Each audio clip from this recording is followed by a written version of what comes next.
உங்களுக்கு காயம் பட்டிருக்கு நந்தினி. எப்படி நடந்துச்சு? இந்த நேரத்துல காட்டுல என்ன பண்ணிட்டு இருக்கீங்க? இங்க ஏன் வந்தீங்க? போன் பண்ணி இருக்க கூடாதா?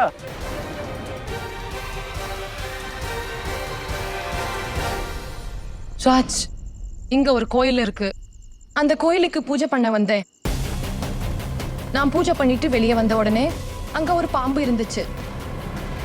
அப்புறம் அந்த பாம்பை பார்த்து நான் பயந்துட்டேன். அப்புறம் அங்கிருந்து ஓட முயற்சி பண்ணப்போ நான் கீழே விழுந்துட்டேன். ரொம்ப கஷ்டப்பட்டு அங்கிருந்து நான் தப்பிச்சு வந்தேன். நந்தினி, ஒரு கழுகு உன் மேல தாக்குனது நான் என் மாய கண்ணாடியில பார்த்தேன். நான் ரொம்ப பயந்துட்டேன். ஆனா நீ அதுகிட்ட இருந்து எப்படி தப்பிச்ச? பிரியா, நீ நம்பவே மாட்ட. மகாதேவா ஒரு தூதரை அனுப்பினாரு என்னோட உயிரை காப்பாத்த.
நீ ஒரு இச்சாதாரி நாகினி.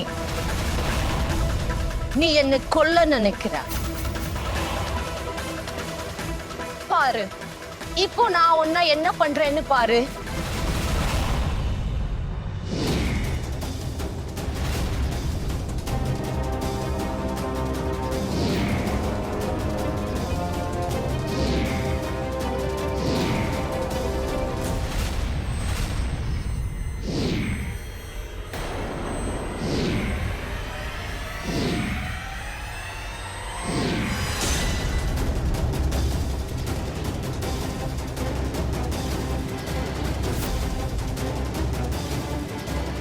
குற்றவாளிக்கு தண்டனை கொடுக்கறதுக்கு முன்னாடி அவங்க செஞ்ச குற்றத்துக்கான காரணத்தை நீங்க தெரிஞ்சுக்க விரும்பலையா? வேஷக்காரி, வேற என்ன உண்மையா சொல்ல போற?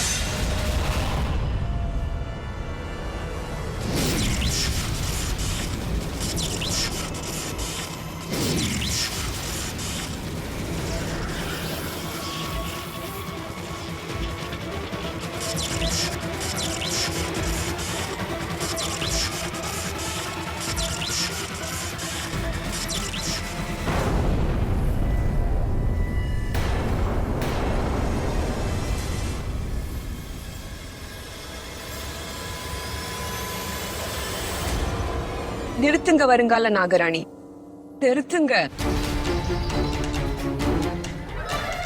நான் இங்க உங்க உயிரை எடுக்க வரல, உங்க உயிரை காப்பாத்தத்தான் வந்திருக்கேன். நான் என் விஷத்தை உங்களை கொல்லணும்னு எதுவும் பயன்படுத்தல. உங்களுக்கு கழுகு ஏற்படுத்தின காயத்தை குணப்படுத்தத்தான் பயன்படுத்தினேன். நீ மயங்க் மாமாவோட உறவுக்கார பொண்ணு மாதிரி நடிச்சிட்டு இருந்தியா? எல்லார்கிட்டையும் போய் சொல்லிருக்க. மகாதேவா கருணையால நீங்க தப்பிச்சிட்டீங்க. ஒருவேளை உங்களுக்கு ஏதாச்சும் ஆகியிருந்தா நான் என்னையே எப்பவுமே மன்னிச்சிருக்க மாட்டேன். ஆபத்துல காப்பாத்த முடிஞ்சதுல என் வாழ்க்கைக்கு ஒரு அர்த்தம் கிடைச்சிருக்கு சிவானி அக்கா. உனக்கு என்ன பத்தி எல்லாம் தெரிஞ்சிருக்கு. நீ யாரு, எங்க இருந்து வந்திருக்க, அப்புறம் என்ன பத்தி உனக்கு இவ்வளவு எப்படி தெரியும்? நாகமாதா ஹீராவோட இமயமலைக்கு போயிட்டு இருந்தப்ப பேசின எல்லாத்தையும் நான் கேட்டுட்டேன். நாகலோகத்தையும் நாகார்ஜுனனையும் காப்பாத்த நீங்க எவ்வளவு தவம் செஞ்சீங்கன்னு, எவ்வளவு தியாகம் பண்ணிருக்கீங்கன்னு. உங்க கதை என் மனசு ரொம்பவே தொட்டுடுச்சு சிவானி அக்கா. ராஜோட நினைவுகளை நீங்க திரும்ப கொண்டு வந்தது எனக்கு தெரிஞ்ச உடனே நீங்க நாகமணியையும் நாகலோகத்தையும் காப்பாத்திட முடியும்னு அன்னைக்கே நான் ஒரு முடிவு பண்ணிட்டேன். என்ன நடந்தாலும் சரி, என்னால முடிஞ்ச உதவி எல்லாம் உங்களுக்காக செய்வேன்னு. எந்த உலகத்துல இருந்து வர்ற நீ? எங்கிருந்து வந்திருக்க? நான் மேலோகத்துல இருந்து வந்திருக்கேன். எங்க அம்மா அங்க நாகராணியா இருக்காங்க. உங்களுக்கு உதவி செய்யதான் நான் மயங்க் மாமாவோட உறவுக்கார பொண்ணு மாதிரி உருவம் எடுத்தேன். அப்புறம் மயங்க் மாமாவுடைய உறவினர் பொண்ணு, அவ எங்க இருக்கா? அவ ரொம்ப நல்லா இருக்கா. நாகலோகத்து நாகங்கள் அவளுக்கு சேவை செஞ்சுட்டு இருக்காங்க. இப்போதைக்கு ஒரு நல்ல விஷயம் என்னன்னா, நீங்க ரொம்ப பாதுகாப்பா இருக்கீங்க. ஷாகினி, இன்னைக்கு மட்டும் நீ இங்க இல்லனா என்ன நடந்திருக்குமோ தெரியாது. நீ மகாதேவா அவருடைய ஆசீர்வாதம். கேளு, உனக்கு என்ன வரம் வேணும்? நீங்க எனக்கு ஏதாச்சும் கொடுக்கணும்னு நினைச்சா உங்களுக்கு உதவி செய்ய ஒரு வாய்ப்பு கொடுங்க. உங்களோட இந்த பெரிய பயணத்துல எனக்கு ஒரு பங்கு கொடுங்க. உன்னை மகாதேவரே அனுப்பியிருக்காரு. உன்னை என்னால எப்படி தடுக்க முடியும்? நீ ஏற்கனவே என் பயணத்துல ஒரு அங்கமாயிட்ட ராகினி.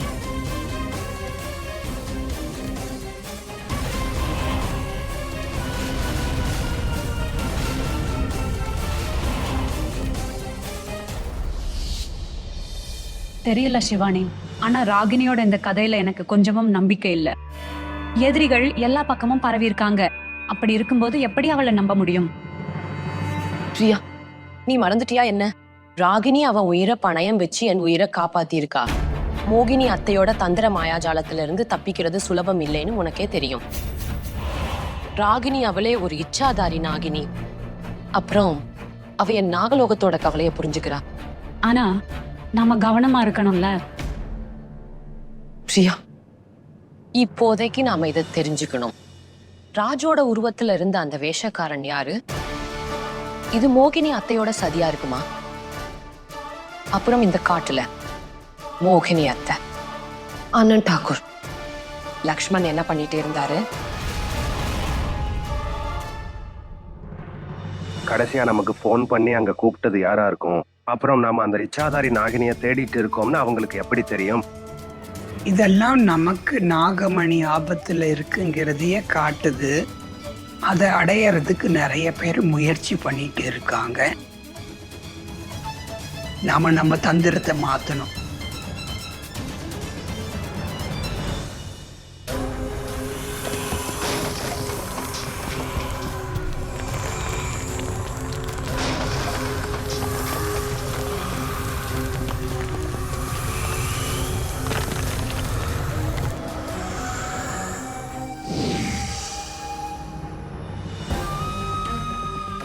மறுபடியும் இன்னொரு தடவை சிவானி சாவு விளிம்புல இருந்து தப்பிச்சுட்டா. நான் என் கைகளால அவ உயிரை காப்பாற்ற வேண்டியதா போச்சு. அவனுடைய பூர்வ ஜென்ம நினைவுகளை ஞாபகப்படுத்த சிவானி ஒருத்தியால மட்டும்தான் முடியும். அப்புறம் அவன் இழந்த சக்திகளை திரும்ப பெற அவனுக்கு உதவி செய்ய முடியும். சிவானி மட்டும்தான், வேற யாரும் இல்லை. இல்ல, இனி நான் பாலா சொல்றதை கேட்க மாட்டேன். நான் ரொம்ப காத்திருந்துட்டேன். இனிமேல் முடியாது. நாகார்ஜுனனை கொன்னவங்களை யாருன்னு எனக்கு நல்லா தெரியும். நாகமணி யார்கிட்ட இருக்குன்னு கூட எனக்கு தெரியும். நான் ராஜ்கிட்ட இதை சொல்லிடுவேன். அவனுக்கு என்ன நடந்துச்சுன்னு நான் அவன்கிட்ட சொல்லிடுவேன். அப்புறம் ராஜுக்கு எல்லாம் ஞாபகம் வந்த உடனே அப்புறம் அவனும் நானும் ஒண்ணு சேர்றத யாராலும் தடுக்க முடியாது. இதுதான் சரியா இருக்கும். நான் ராஜ்கிட்ட இது எல்லாத்தையும் சொல்லிடணும். இனி ராகினி இதுக்காக காத்திருக்க மாட்டா. நிச்சயமா காத்திருக்க மாட்டா.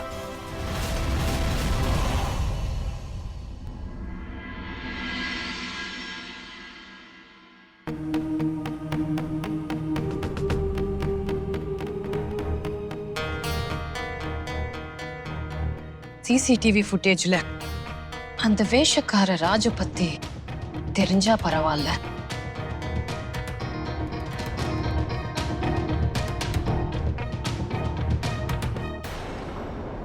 சிவானி, இந்த வீடியோ பார்த்து எந்த பிரயோஜனமும் இல்லை. நானே இதை 10 தடவை ரீவைண்ட் பாஸ் செஞ்சு பார்த்துட்டேன். ஆனா அந்த வேஷக்கார எந்த ஒரு தடயத்தையும் விட்டுட்டு போகாத அளவுக்கு தந்திரமானவ. ஆனா ஏன்னு தெரியல, திரும்ப திரும்ப இதே எண்ணம் தான் வருது. அந்த அத்தை தான் ஏதோ ஒரு ராஜன் வேஷக்காரனை உருவாக்கி அங்க அனுப்பி இருக்காங்க. அப்பதான் அவன் என்ன அந்த காட்டுக்கு கூட்டிட்டு போக முடியும். அப்புறம் அத்தை என்ன சிறைபிடிச்சு அவங்க கூடவே வச்சுக்க முடியும்னு. அப்படின்னா நீதான் அந்த இச்சாதாரி நாகினின்னு ஆனந்த் தாக்கூர் மோகினிக்கும் தெரிஞ்சிடுச்சுன்னு நீ சொல்ல வரியா? நேத்து என்ன நடந்ததோ அதுக்கப்புறம் எனக்கு அப்படிதான் தோணுது. ஏன்னா அவங்க அங்க திடீர்னு வந்தது. எதிர்ச்சியா நான் இருந்திருக்க வாய்ப்பில்லை.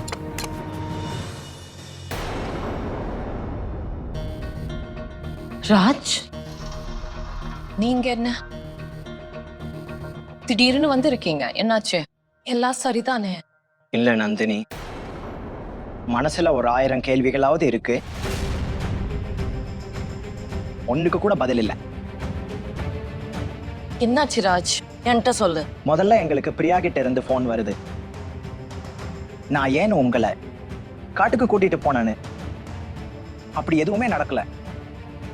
அதுக்கப்புறம் காட்டுக்கு கூட்டிட்டு போக வர்றப்போ நீங்க காயப்பட்ட நிலைமையில கிடைக்கிறீங்க. முதல்ல நீங்க எனக்கு ஒரு விஷயத்த சொல்லுங்க, நடுராத்திரியில காட்டுக்குள்ள யாரு பூஜை பண்ண போவா?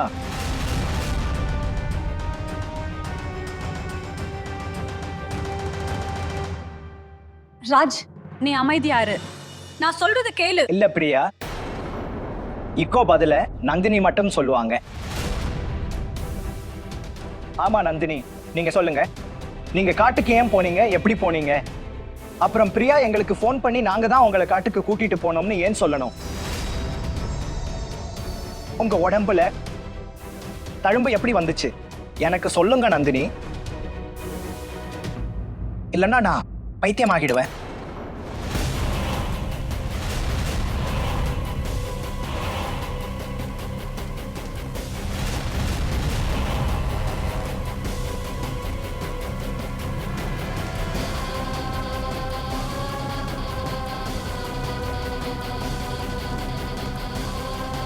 அதுக்கு அர்த்தம் பிரியா சொல்றது ரொம்ப சரி. நான் இங்க வந்தது, ஆனா எப்படி?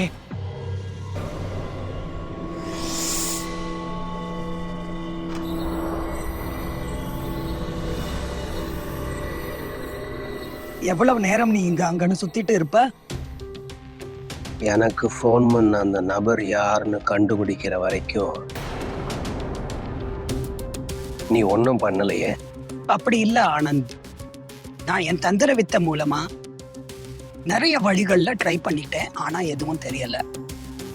இது ஏதோ மிகப்பெரிய மாயவல்ல.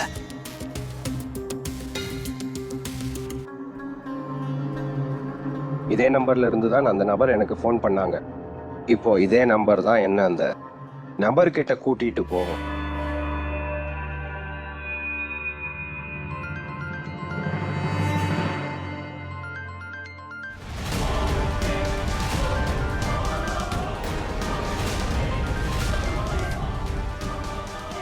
ஆனந்த் டாக்கூர் இந்த நம்பருக்கு ஏன் போன் பண்றான்?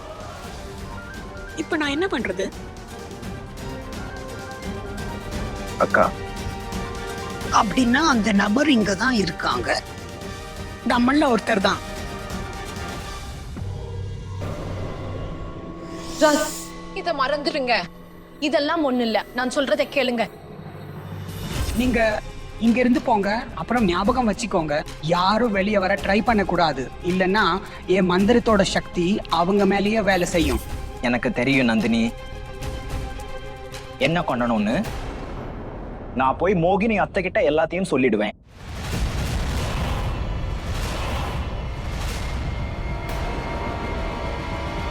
இந்த மாதிரி பிரச்சனைகளை தீர்த்திருக்காங்க, அவங்க ரொம்ப சக்தி வாய்ந்தவங்க.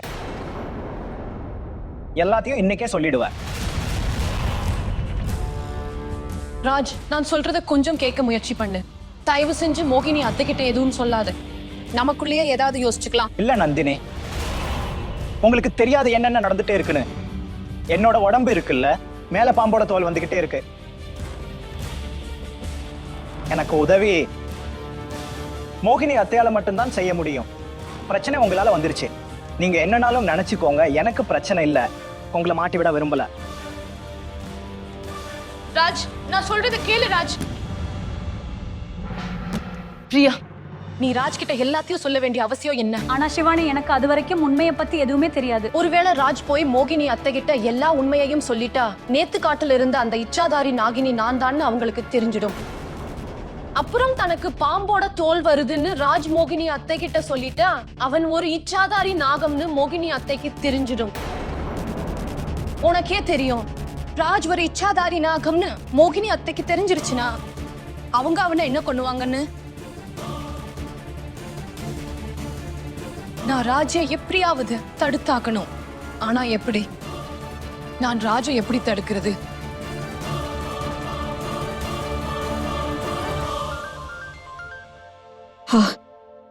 ஃபோனையே சுவிட்ச் ஆஃப் பண்ணிடுறேன். ஆமா, இதுதான் சரி. சரி வா. வா.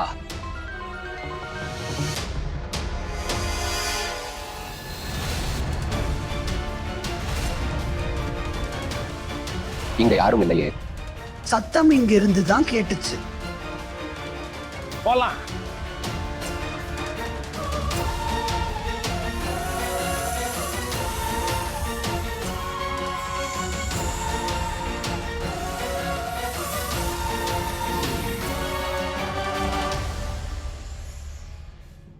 இந்த தடவை தப்பிச்சிட்டேன்.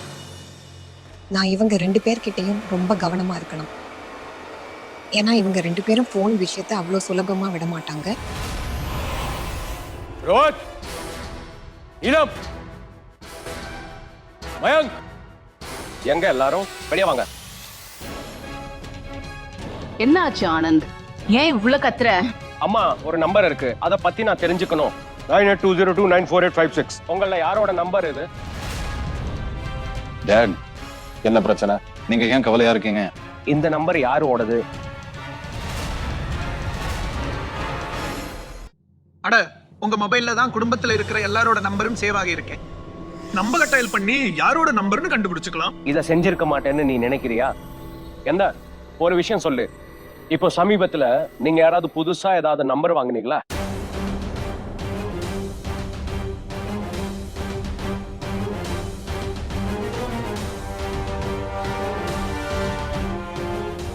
ஏய், அவளோட நம்பர் என்ன? மாமா, அது என்கிட்ட மொபைலே இல்ல. அப்புறம் நம்பர் எங்க இருந்து வரும்? நீங்க வேணும்னா என்ன செக் பண்ணி பாருங்க. ஆனந்த், விஷயம் என்னன்னு சொல்ல. இந்த நம்பரை வச்சு ஏன் இவ்வளவு பேச்சு நடக்குது? எனக்கு தெரிஞ்சுக்கணும் இந்த நம்பர் யாருடையதுன்னு. நான் மொபைல் கம்பெனிக்கே ஃபோன் பண்ணிட்டேன். இந்த நம்பருக்கு சொந்தக்காரர் யாருன்னு அவங்க சீக்கிரமே எனக்கு சொல்லிடுவாங்க. நான் இங்க ராஜா அத்தை கிட்ட போறத எப்படியாச்சும் தடுக்கலான்னு வந்தேன். ஆனா இங்க வேற ஏதோ நடந்துட்டு இருக்கு. அத்தா, இந்த நம்பரை இன்னொரு முறை திரும்ப சொல்லுங்க. 9820294856. இது உனக்கு தெரியுமா? அட அத்தா, இது மாயாவோட நம்பர். மாயா ஒரு ஊமையாச்சே. போன் வச்சு என்ன பண்ணுவ? ஊமையோட நம்பரா? அது நீ பாக்குறல்ல, யாரோ அவங்களோட சதிய ரொம்ப கவனமா நகர்த்துறாங்க. மாயா 9822944856. இந்த நம்பர் உன்னுடையதா? இப்போதைக்கு இவங்கள யாராவது ஒருத்தர் உன் போனை எடுத்து பயன்படுத்தினது உண்டா? யோசிச்சு பாரு.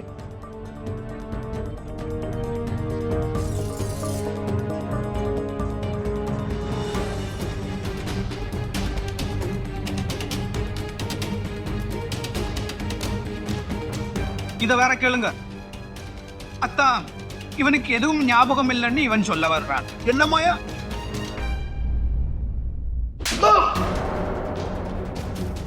ஞாபகம் வந்துச்சா? நான் அடிச்சேன்னா கடந்த 5 வருஷத்து விஷயங்கள் கூட ஞாபகம் வந்துடும். பாரு, பார்த்து சொல்லு. சொல்.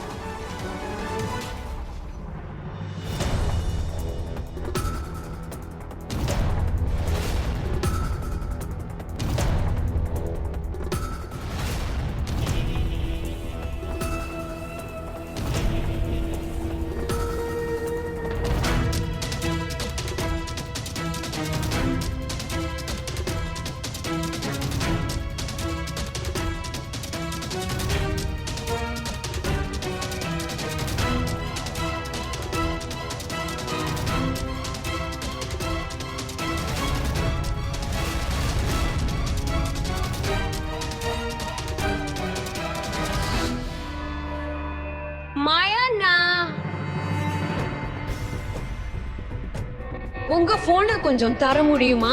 என்னன்னா கிராமத்துல என் ஃப்ரெண்ட் இருக்கா, அவளுக்கு நாங்க கால் பண்ணணும். 2 நிமிஷம் தான் ஆகும்.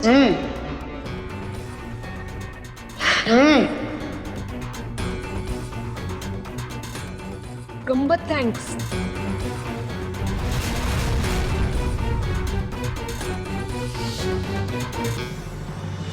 ஒருவேளை என் பேரை சொல்லிட்டா என்னோட மொத்த விளையாட்டும் இங்கேயே முடிஞ்சிடும்.